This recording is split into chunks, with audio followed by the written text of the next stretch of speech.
everyone. So it is May, what is it today? I think, oh man, what is it? May 7th, Sunday, May 7th. It's 4:30. I had a pretty eventful weekend, which was cool.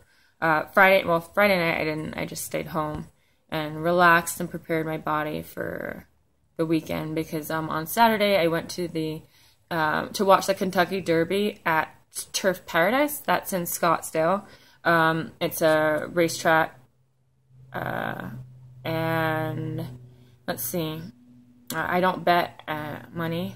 I don't gamble either, really, so I didn't make any bets, plus my parents live right by the Del Mar Fairgrounds, so, you know, it's not my thing, but it's definitely fun to watch. It's a great environment to people watch, hats and, you know, outfits and just a good energy. There's a band playing, and we went with about 6 or 7 of us, so it was really fun. I didn't have to walk too much, which was good, and also Valley was only $8, and it was only $5 to get in, so it was pretty cheap in that sense. I didn't drink, so I don't know how much beers and stuff were. I think about $9. I had coffee and I think soda, and that was like $6. So anyways, let's see what else. And then after that, we came back. My girlfriend Kristen and I came back to my place and kind of just rested a little bit. We were a bit tired. It was about 5 o'clock, and then we decided to get ready and go to dinner at Culinary Dropout, which is on 7th Street, right down. Well, one of them is down 7th Street, right down the street from me. So that was good. We just hung out there and split a salmon dish, which was actually really good. And then, let's see, my friend was having a meetup event, my friend Sam, and his meetups are always fun. So we went to the Attic. It's kind of like a sports bar type place, but it's got like an outside area. And it's been really nice in the evenings here in Phoenix. During the day, it's like, you know, hot. Today and then I think the next couple of days is supposed to be in the mid-70s, but leading up to this, it was definitely in the hundreds. So, but at night, yesterday, it was really nice. It cooled down. So we hung out with about, I don't know, 15 of us, just hanging out at the Attic, talking. Meetup is kind of where you pick different activities that you like to do, and you sign up, and then you end up going with like a group of people that you don't know, or either you do know them if you stick with the group and continue to go and make friends with people. But it's an opportunity for people that are maybe new to the area or are out of relationships or don't have are trying to make some new acquaintances or friends. It's definitely a good thing. Again, it's catered around an activity versus, you know, like, anything, a meetup or a dating thing.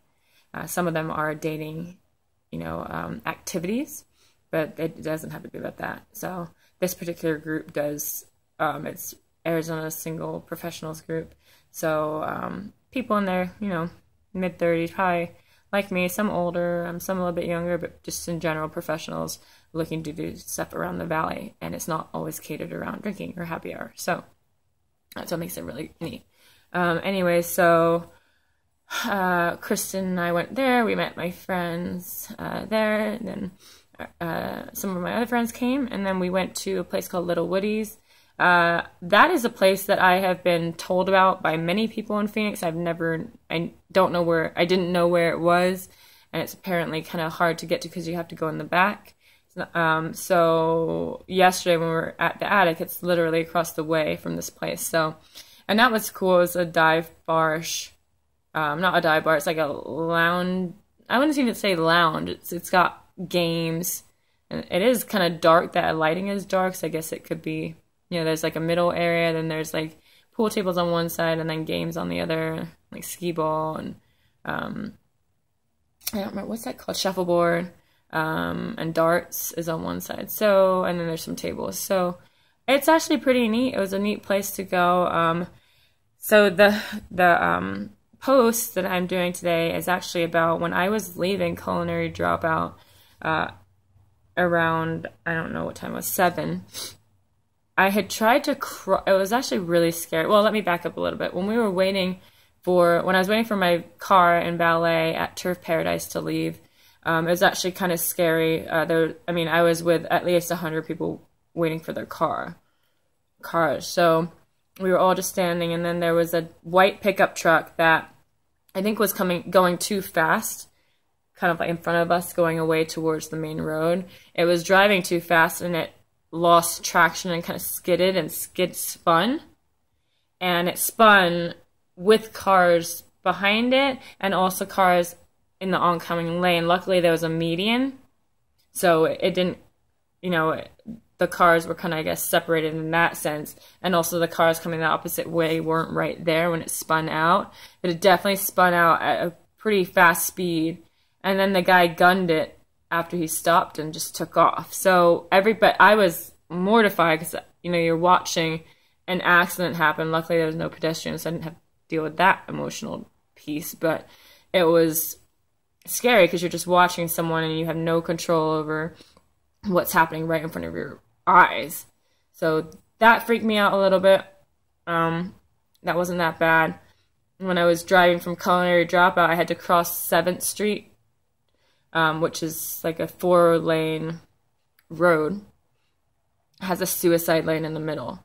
So I had looked to my left, looked to my right, and I was good, or I thought I was. And as I was turning to cross the two lanes going southbound and trying to get into the suicide lane so I can merge into the northbound lanes, I don't know what happened. All of a sudden, it was really scary. And so I'm saying this because I was shook up. I was shaking and about to lose it yesterday.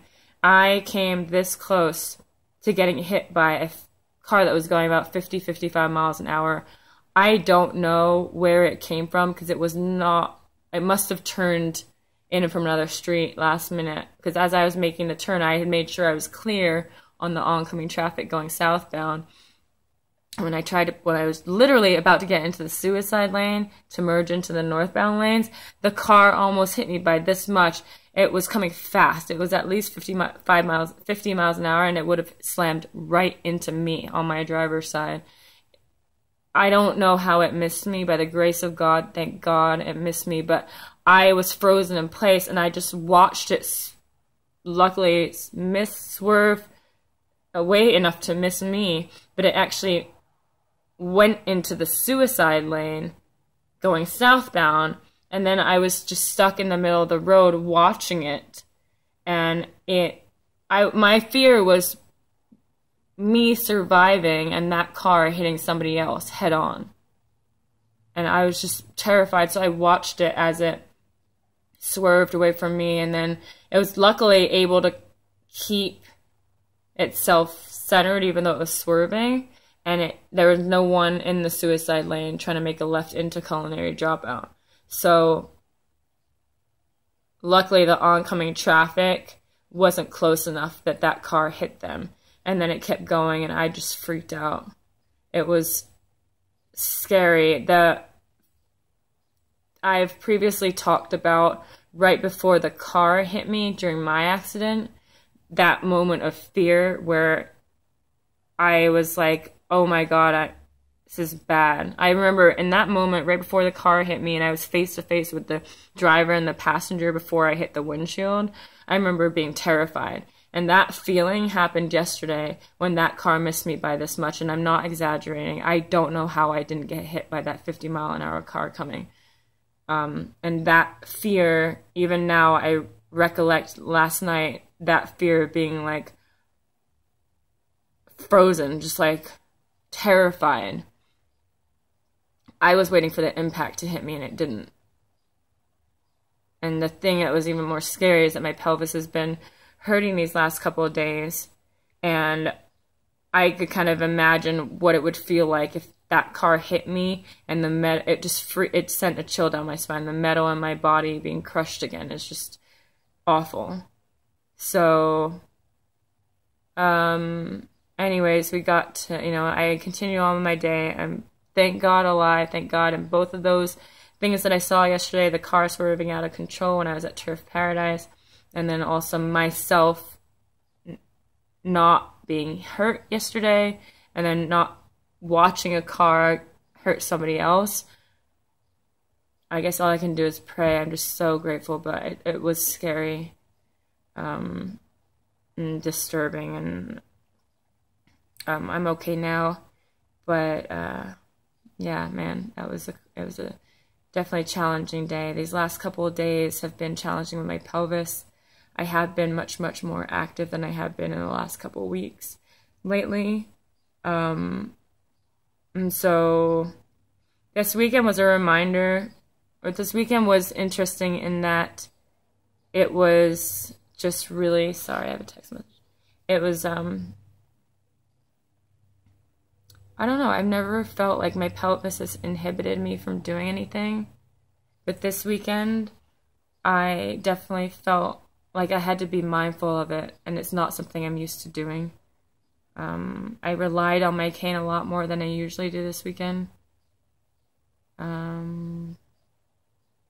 So I guess I've been trying to deny that. I mean, I'm saying that obviously I'm using a cane. I understand that I was in the accident, but nothing's ever really inhibited me.